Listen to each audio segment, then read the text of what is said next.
Hey guys, this is Angelique and I play the voice of Shia on Cryptid Cape. I'm here to tell you about my own podcast called So I Got Fired. SIGF is a comedy podcast that sheds light on the beauty of being fired. With a new guest every week, we talk firings, quittings, and finding your way in the big city of Los Angeles. Catch new episodes every Thursday on Apple Podcasts, Google Play, Spotify, and SoundCloud. And find us on Instagram at So I Got Fired for updates. Thanks and enjoy this episode of Cryptid Cape.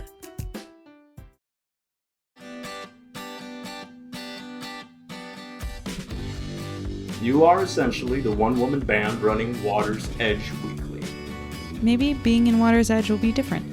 You're not exactly as strange as the rest of us. You're not a cryptid, are you? Cryptid Cape, Episode 8, Fall Swing.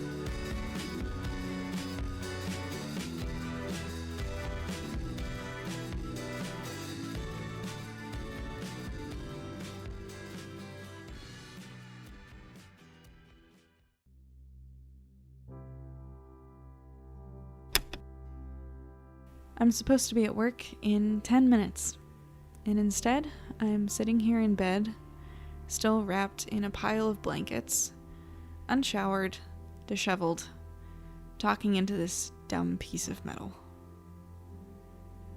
I could make myself look nice and go make small talk with people at the office, find some stories to cover and get out a little bit, but I don't have an ounce of motivation to even move.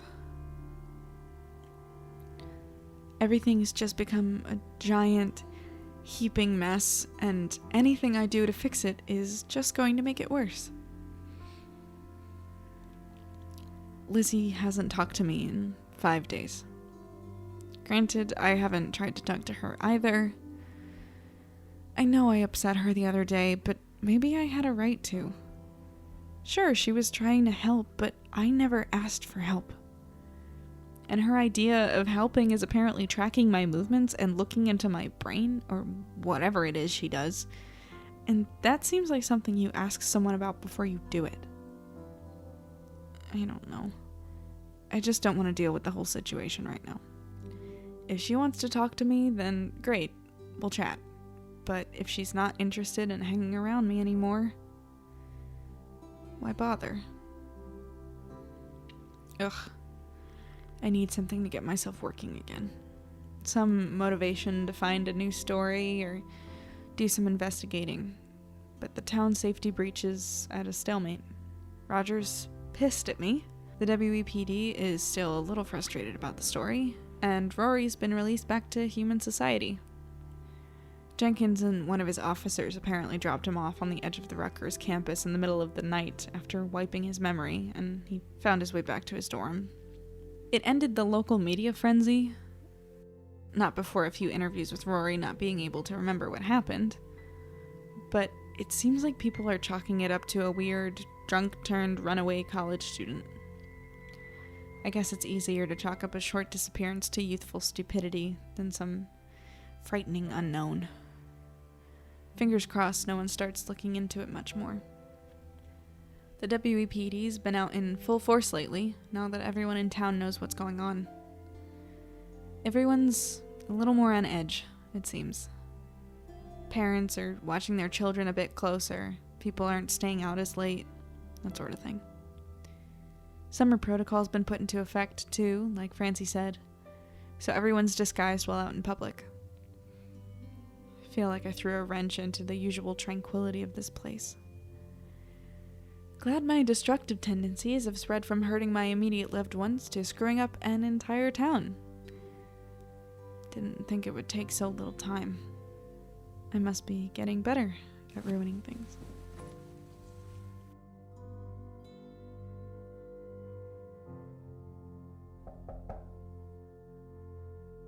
It's probably just a package or...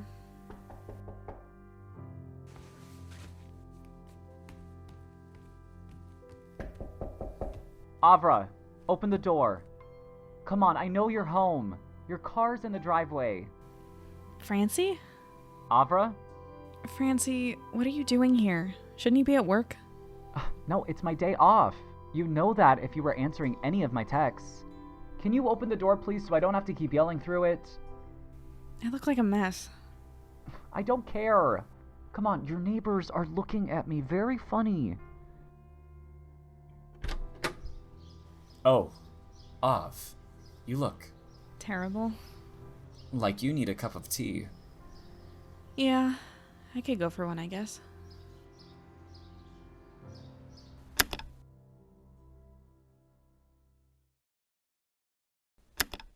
So, how you been? How've I been? I've been worrying about you. And Lizzie, I guess, but to a lesser extent since she actually has been answering me when I try to contact her. Worried, of course. Everybody seems to be worried about me lately. Well, you went from talking to us on the daily to not showing your face in town for a week. So what do you expect us to do? It wasn't a full week. Oh, that's not the point, Avra, and you know it isn't. Look, I'm not going to pretend I know you better than I do, Av. Lizzie and I have spent a good amount of time with you since you rolled into town, but you've barely been here a month. I don't know where you came from or what your life was like before Water's Edge, and I won't act like I do. That's none of my business anyway. But I think I've spent enough time around you since you started living here to know who you are now. At least a little. I know that you're an excellent journalist and a hard worker.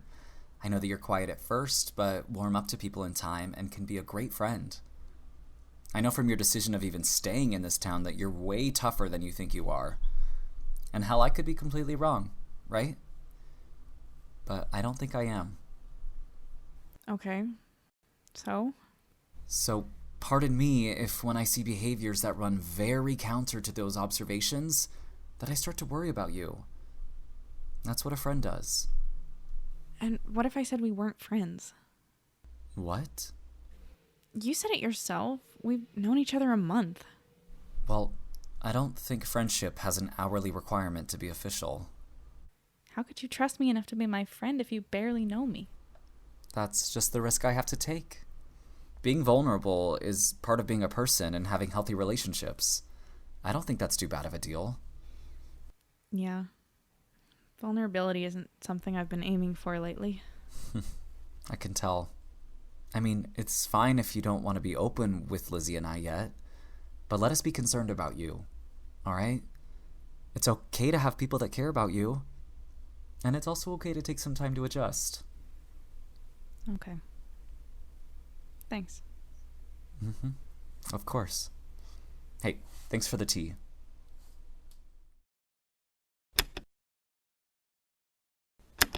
So Francy's little pep talk got me motivated enough to take a shower and go to work. He suggested I walk, get the endorphins flowing and all that. It is pretty nice out. It's that time of year when even in the middle of the day the sun doesn't make it too hot for jeans and a nice blouse. Can't beat fall weather. There aren't many trees that are going to be changing colors. Not on the island, at least. Maybe I'll take a trip to the more forested areas on the mainland. Go on a leaf tour some weekend. Or maybe I should plan to do that sooner rather than later. Francy was telling me about some events starting on the boardwalk in a couple weeks called Spooky Shore Nights. Apparently the Water's Edge citizens don't get enough of a Halloween monster fix from just living with each other, so they turn the whole boardwalk into a spooktacular haunted beach fest. At least, according to Francy. He wants us all to go to that too once it starts up, which means I need to make up with Lizzie before then. I haven't texted her yet. Maybe once I get to the office. For now, I just want to enjoy my walk in the sunshine and... Oh gosh, I'm so sorry. I wasn't even... Roger? It's fine. Well, bye, I guess. What the hell was that? He can't really still be mad at me about the story, can he? I mean, it all worked out. As far as wiping a teenager's memory and dumping him back in college can. That was weird.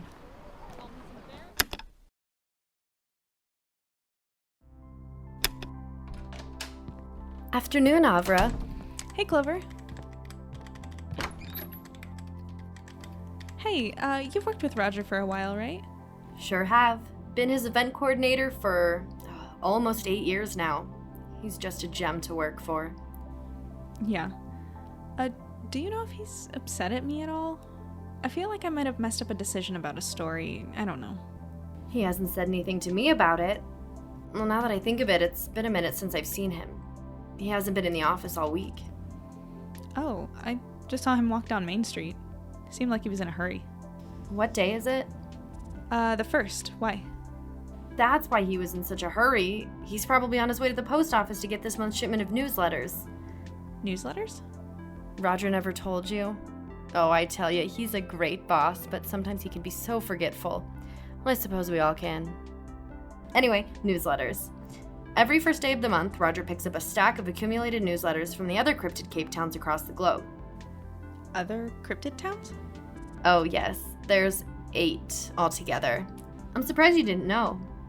Well, I mean, I'm just so new to living in a cryptid town and... Of course. I forget most people didn't grow up knowing about our communities. But we get newsletters from them, just as they get the ones written by you. Gotta keep in touch somehow, right? People around the world are reading my paper? Yeah, makes you feel important, right? Don't go letting that get to your head, though. I won't. Huh. I don't know.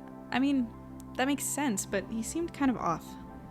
You know, now that you mention it, he has seemed a bit gloomier than usual. Maybe I should check up on him, make sure nothing's going on. Nothing's going on, right? Well, I mean, beside the whole police investigation thing. Not that I know of. Although I suppose just that has been enough to throw off the rest of the town. It's been a little strange around here since that story of yours broke. I'm sure everything will go back to normal once the police figure out what's going on, but until then, I think everyone's going to be watching their backs a little closer. Do you think that's a good thing? I think it's something. I gotta run, Avra. I have a meeting with some small business owners down at City Hall, but it was nice to chat. And try not to worry too much. I'll do my best. Oh, Clover? Huh? You wouldn't happen to know where those old out-of-town newsletters would be kept, would you?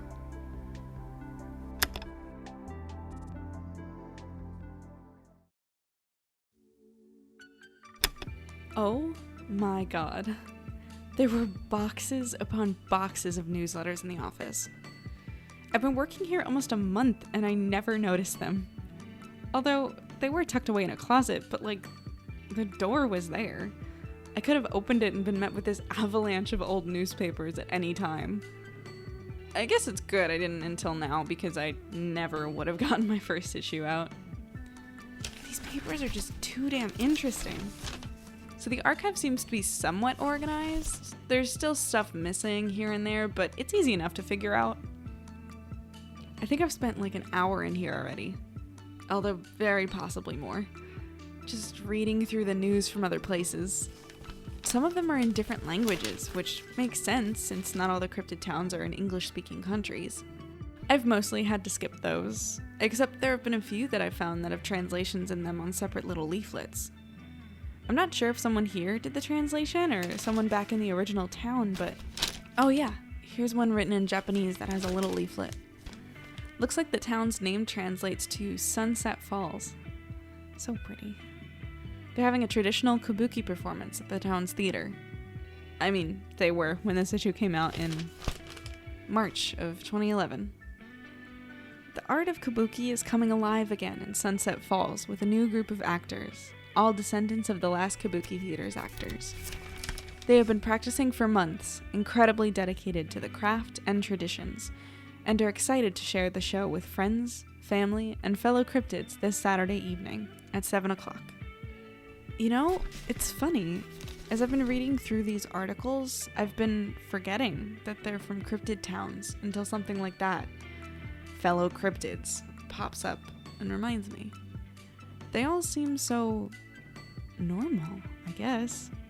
Like, I read one before. Gosh, where'd it go? Oh, here it is. Yeah, this one's from a town up in Alaska. It's called Bluff, and the front page story is a profile about a fisherman. In the photo, he looks like a normal old grandpa, smiling big for the camera and holding up a trout as he steps off his little boat. It wasn't until halfway through the article when I read that he was a tangi from Shetland and can change his form from that of a man to a horse at will. He told the reporter that he didn't often use his horse form unless the local kiddos wanted to ride around town. It's so cute. God, I could go through these for hours. I've always loved reading newspapers from other towns. It's like getting a tiny peek at what daily life is like somewhere that I may never visit. Sometimes it's completely foreign to me, but I think the amazing thing is that there's always at least one thing that's familiar. Something that ties us all together. Oh, looks like Francy's calling. Hey Francy, what's up? Avra, where are you? At the office? Why? At the office? What's wrong? It's fall kickoff night and you're working. That's what's wrong. Come on, a couple friends and I are at the boardwalk. You should meet us. Oh, that does sound fun. Is Lizzie there? No, she wasn't interested. But you need to get out a little, Av. I don't want you sulking around the office all night. Come on, we're hanging out on the pier. I mean, I really should. Shia's here too. They were asking about you. They were? Okay. For the record, I'll come out with you guys because the boardwalk sounds fun. That's nice that Shia happens to be with you. I'm excited to see them. Well, whatever you gotta tell yourself, Av. Alright, see you in a few.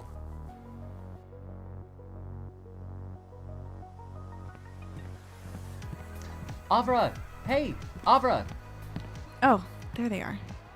Hey, glad I found you guys. It's crowded up here. Right? It's like the whole island decided to come out for some rides and games tonight. Safety in numbers, it seems. Avra, it's lovely to see you. Glad you can make it. Great to see you too, Shia. I love your earrings. Oh, thank you. Ben and a couple of his friends were hanging out with us too, but they ran off to get on some rides a few minutes ago. Oh, nice. So, what were you guys up to? Oh, nothing much. We were just waiting for you, trying to decide what to do once you got here. I think we decided on getting some drinks and snacks at Tito's Pier side over there. How does that sound? Perfect. Let's do it.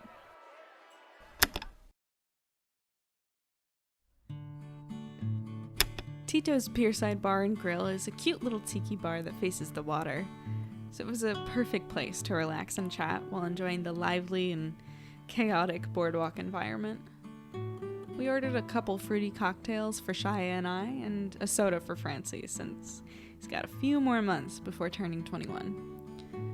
We just chatted about random things, and that took my mind off town issues for a while. It was hard to remember I was still in Water's Edge, though. When glancing around the semi-crowded bar room, I saw a bunch of human-looking people milling about. Francy looked the same as always, and Shia mainly did too, but there was something off about them that I couldn't quite put my finger on. I mean, don't get me wrong, they were still as gorgeous as ever, but their hair didn't seem to have its regular iridescence to it, and their eyes just weren't as bright as they normally are. I mean, I guess that could all be blamed on alcohol, since I did have a couple drinks, but I don't know. Either way, the three of us had a really good time. For a while.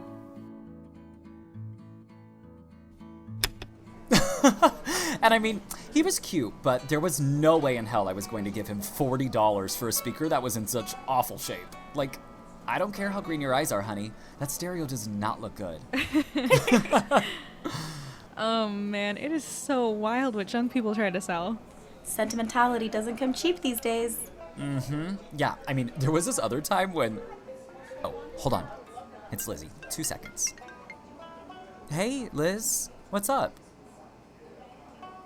No, he was with his friends when we last saw him. Like an hour ago? Maybe an hour and a half? Yeah, we're at Tito's. Shia, Avra, and I. Okay, we'll meet you out front. Alright, bye. Something wrong? Ben's missing.